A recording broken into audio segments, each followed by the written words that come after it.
Now, you've probably heard that making extra payments each month towards your mortgage is a great way to not only pay off that mortgage faster, but it also saves you a lot of money in the process.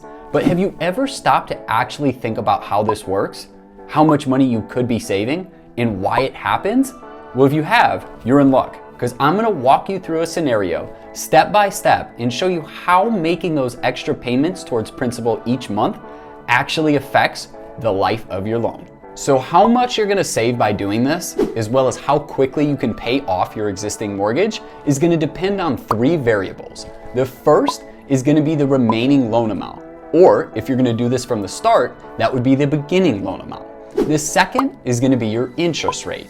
And the third variable is gonna be how much money you're gonna make each month in those extra payments. So for the sake of this video and this demonstration, let's assume that we have a $400,000 loan being amortized over the next 30 years and an interest rate of 6.875%.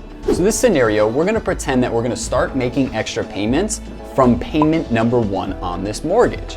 Now, let's assume that we could make an extra $500 payment each month applied towards principal. So what does this do to our loan? The first thing that it does is it shrinks our loan from a 30-year mortgage to actually a mortgage that lasts less than 20 years. So we've taken over 10 years off the life of the mortgage by making an extra $500 payment per month. But more importantly, what it does is it saves us a lot of money. So let's assume that we were staying in this 30-year mortgage for all 30 years, making our monthly payment. In this scenario, you're gonna pay almost $546,000 in interest over the life of the loan. So by making this extra $500 payment towards principal each month, we have now shrunken that amount down that we're gonna pay in interest over the life of the loan, and we've now saved ourselves almost $224,000 in the process. Now, you may be watching this video thinking, why wouldn't you just go into a 20-year loan instead of a 30-year loan? And that's a great question. And it depends on one main thing.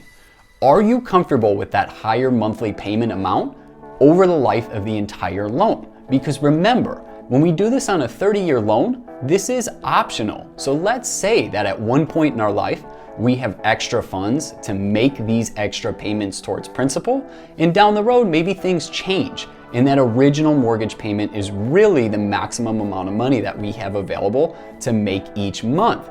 Well, by doing this on a 30-year and not a 20-year, you're not gonna get into trouble if you go through a change of circumstance where you're no longer able to make those extra payments.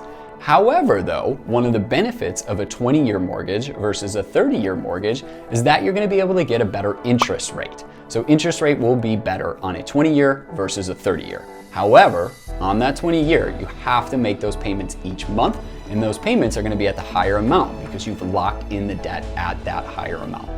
All right, that's all she wrote for today. As always, thank you so much for being here. If you want to see your own specific scenario run and see what making extra payments towards principal each month can do for you, drop me a line in the comments. We can connect. I can run that offline for you. Please make sure you like and subscribe to the channel for more mortgage related content.